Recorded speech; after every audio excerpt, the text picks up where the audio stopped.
Hey guys, Rev here. I'm gonna talk a little bit about some jiu-jitsu stuff. This is my good buddy, Matt. I usually am bigger than everybody that I'm with, and that's just not the case right now. So I want to talk about some theoretical stuff.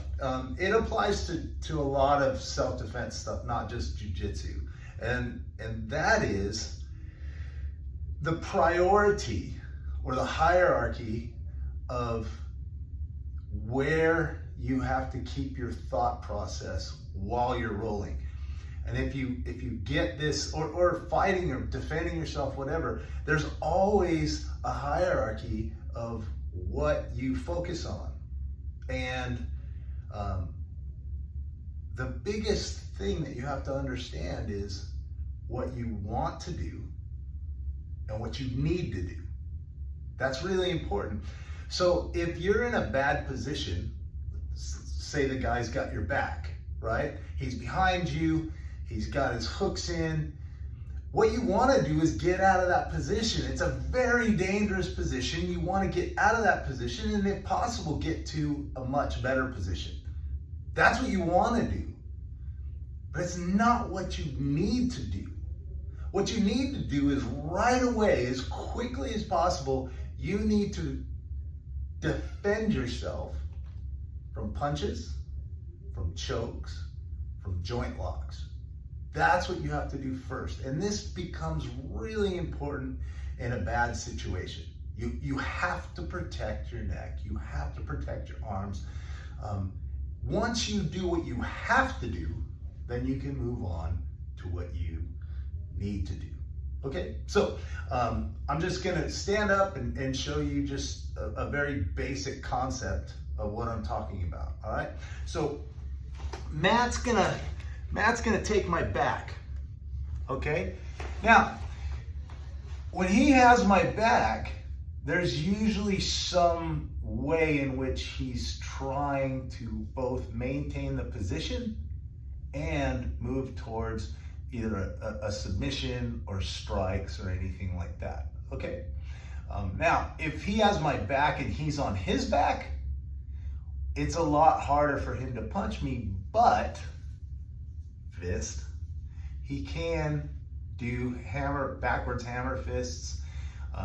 He can kick me to my stomach or my groin with his hooks. There's a lot of things he can do, but his main thing he's trying to do is control me. His hierarchy is keep the position, but I'm in a bad position. My hierarchy is make sure I don't get hit, choked, or joint locked. Okay, so he's got me, and usually this is a great control, hand and control the wrist. Okay, so you're hooked on the shoulder and you're controlling this wrist, and I'm trying to get you free, but you can control here. It's a great control, but right now we're just going to deal with the most common. When someone takes your back, usually they're gonna go seatbelt. Okay, so they're gonna be in this position here. Now, it doesn't matter if they have this grip, which is actually encouraging you to move in a way to get choked, okay?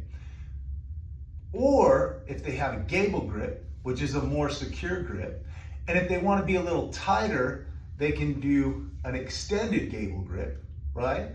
Or they can do an S grip. It doesn't matter what the grip is.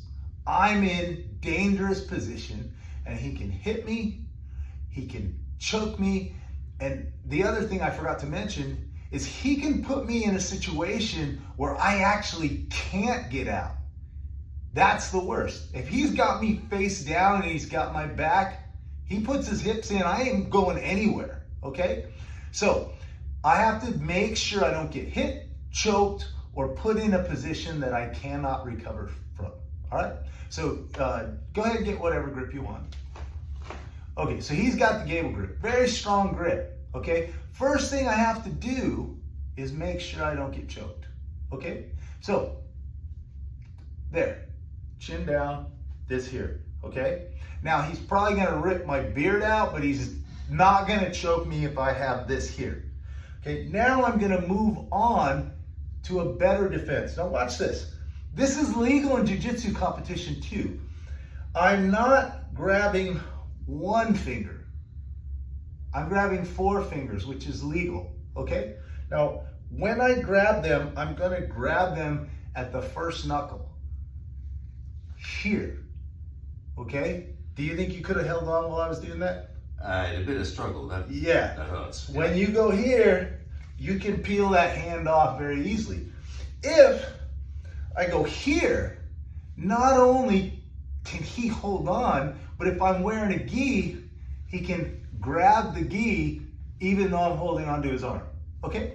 So if I control the fingers, now he can't grab my gi or choke me because I have control of his hand, all right? So I'm here, I get control of this hand, and I'm just gonna slide down, and I'm gonna do the same thing with this hand. Now he can't grab my gi, all right? So I have him in control here. But whenever you do something straight, they can pull out. There's no mechanism except your grip strength that's keeping that hand. So when I get this position, what I want to do is I want to bend his hands. Now it's much harder for him to pull out, okay? So I bend his hands either direction, and now I'm holding on, and he can't do anything. It's very hard for him to pull his hands out, and it's impossible for him to punch me, okay? And so from this position, now I can start working to get myself out. The first thing I have to do, what I need to do, is protect myself, okay?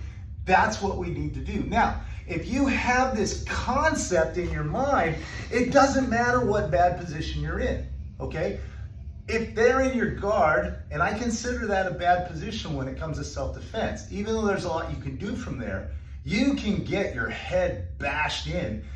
So the first thing you need to do is make sure you're not getting hit.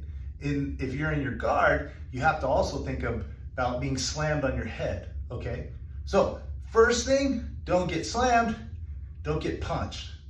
I gotta address that first.